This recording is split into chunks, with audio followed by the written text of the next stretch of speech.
Hello, ladies, MBs, and gentlemen. I'm Captain Andy, and this week's topic on Drink Tank is the pay gap. Personally, I find arguing with anti-feminists about the pay gap to be very frustrating and very tiresome because I'm not an economist, and notably, neither are they. The academic consensus, however, is that the pay gap exists, and I think if anti-feminists were as confident as they claim to be, that's where they would take their challenges, not waste their time squabbling with non-economists such as myself on the internet. The argument that the pay gap doesn't exist is demonstrably false, and those who make that claim usually do admit that when you look at what I'd call the small print of their argument. Case in point, Christina Hoff Sommers, who anti-feminists often incorrectly label as a feminist academic, has an opinion piece which anti-feminists often incorrectly cite as an academic paper entitled "The Wage Gap Debunked by Feminists."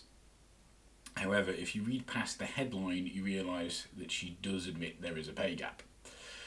The pay gap varies from study to study depending on geographical location and era, but most people who discuss the subject in any depth seem to understand that there's a fairly sizable pay gap before controlling for factors that aren't gender, and then a notably smaller gap after controlling.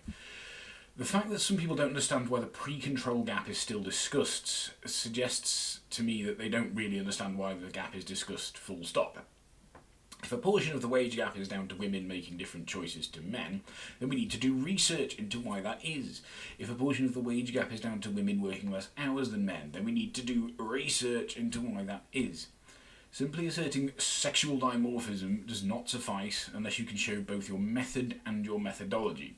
I'll stress that again. Method and methodology, not just conclusion. One thing that's very notable is that anti-feminists like to spend a lot of their time discussing the various controls that reduce the gap and not the remaining gap itself. It seems to me that because it's smaller than the pre-control gap, to them it just doesn't matter. Let's be clear, a gap is a gap, and if we believe in equality, we have to do our best to close that gap. One argument I have heard is that there may be some factor or other that hasn't been controlled for that could explain the gap. If that's what you suspect, you need to say what it is and conduct the studies that control for that factor and submit your work for peer review. If you can't name the factor, then you are simply committing the logical fallacy of argument ad ignorantium. Thanks for watching. Next up is Extremely Boring.